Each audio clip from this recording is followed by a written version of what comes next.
Hello అందరికీ welcome to Somesh talks. ఈరోజు మన వీడియోలో 12A railway colony movie review గురించి తెలుసుకుందాం. Starring Allari Naresh and Kamakshi Bhaskarla, directed by Nani Kasaragadda. ఈ మూవీకి ప్రమోషన్స్ మూవీకి రిలేటెడ్గానే ట్రైన్లో, రైల్వే స్టేషన్లో యూనిక్గా చేశారు. ఈ movie inspired by true events. మరి మూవీ ఎలా ఉందో చూసేద్దాం. మూవీ చూసాక నా ఒపీనియన్ చెప్పాలంటే నాకైతే పెద్దగా నచ్చలేదు. ఒక మంచి investigative scenes and super natural elements ఉన్న స్టోరీని ఎగ్జిక్యూషన్ అండ్ డైరెక్షన్తో ఎలా ఆగం చేయొచ్చో ఈ మూవీ చూస్తే అర్థమవుతుంది.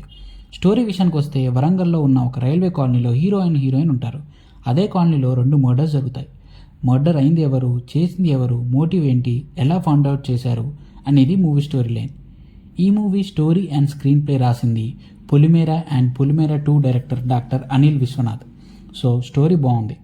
పొలిమేర మూవీలో లాగే ఈ మూవీలో కూడా మంచి సర్ప్రైజెస్, హిడెన్ క్యారెక్టర్ ట్విస్ట్ అన్నీ బాగున్నాయి. ఈ మూవీ రియల్ స్టోరీస్ని ఇన్స్పిరేషన్గా తీసుకొని రాశారని చెప్పారు. బట్ ఆ రియల్ స్టోరీకి రిలేటెడ్ సీన్స్ అన్నీ చాలా తక్కువ ఉన్నాయి. ఎక్కడో బ్యాక్ రోలో ఉండిపోయాయి. అవసరం లేని సీన్స్ అన్నీ ఫ్రంట్ రోలో నింపేశారు. That is the major minus point for this movie.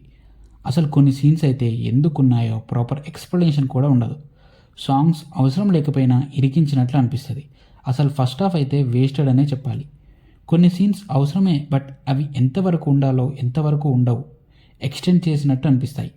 First హాఫ్లో ఈజీగా 20 మినిట్స్ పైన ఎడిట్ చేసేయచ్చు. అన్ని అనవసరమైన సీన్స్ ఉన్నాయి. మూవీ డ్యూరేషనే 2 hours 5 minutes అంటే అందులోనూ ఇంకా 20 minutes తీసేస్తే ప్రాపర్ మూవీ ఒక 1 hour ఉంటుంది. ఇన్వెస్టిగేషన్ సీన్స్ బాగుంటాయి, బట్ ఎగ్జిక్యూషన్ బాగా చేయకపోవడం వల్ల అసలు ట్విస్ట్ వచ్చినా కూడా మనకి పెద్ద ఇంపాక్ట్ ఏమీ ఉండదు. Because of poor presentation. చాలాసార్లు ల్యాగ్ అండ్ బోరింగ్ ఫీలింగ్ కలిగింది థియేటర్లో మూవీ చూసేటప్పుడు. ఇంటర్వెల్ ట్విస్ట్ ఒకటి బాగుంటుంది. సెకండ్ హాఫ్లో కొన్ని సీన్స్ అండ్ ట్విస్ట్ కూడా బాగుంటాయి, బట్ అయినా కూడా వీక్ డైరెక్షన్ అండ్ కొన్ని సీన్స్కి ప్రాపర్ జస్టిఫికేషన్ ఇవ్వకపోవడం వల్ల పెద్ద ఇంపాక్ట్ ఫీల్ అవ్వలేకపోయాం ఒక ఆడియన్గా. అల్లరి నరేష్ అన్న యాక్టింగ్ అయితే బాగా చేశాడు, బట్ ఆయనకి తెలంగాణ స్లాంగ్ అంతా సెట్ అవ్వలేదు. ఆర్టిఫిషియల్గా అనిపించింది. మిగిలిన సపోర్టింగ్ యాక్టర్స్ అందరూ బాగా చేశారు, బట్ ఎవరిని ప్రాపర్గా యూటిలైజ్ చేసుకోలేదు అనిపించింది. కొన్ని కామెడీ సీన్స్ బాగున్నాయి మూవీలో, డైలాగ్స్ కూడా బాగున్నాయి. Music by beams. సాంగ్స్ బాగున్నా వాటి ప్లేస్మెంట్ సరిగ్గా లేదు. అన్ని సాంగ్స్ అవసరం లేదు అనిపించింది మూవీలో. బ్యాక్గ్రౌండ్ స్కోర్ చాలా బాగా ఇచ్చాడు. ఎగ్జిక్యూషన్ ప్రాపర్గా కంటిన్యూటీగా లేకపోవడం వల్ల స్కోర్ కూడా ఇంప్రాపర్గా అనిపిస్తుంది. కొన్ని సీన్స్లో లౌడ్గా ఉన్న ఓవరాల్గా మంచి బీజం అయితే ఇచ్చాడు. Finally director Nani Kasaragadda, doctor Anil Vishwanath రాసుకున్న మంచి స్టోరీని సైడ్ ట్రాక్ పట్టించి ఫస్ట్ హాఫ్ మొత్తం ఏదేదో తీసి సెకండ్ హాఫ్ ఇన్వెస్టిగేషన్ సీన్స్ ఉన్నా కూడా వాటిని కూడా గ్రిప్పింగ్గా తీయలేకపోయాడు. ఎడిటర్ కూడా నానియే. Very bad editing first half అంతా.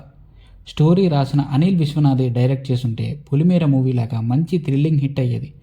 బట్ ఇప్పుడు నాని గారి పూర్ ఎగ్జిక్యూషన్ వల్ల మూవీ అయితే బాలేదని నా ఫీలింగ్. ఓవరాల్గా చెప్పాలంటే ఒక good investigative story with poor execution and unnecessary scenes. This is the end of the video.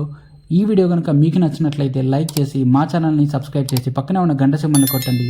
మేము నెక్స్ట్ ఏ వీడియో పెట్టినా మీకు వెంటనే నోటిఫికేషన్ వస్తుంది. Thanks for watching. Take care. జై హింద్.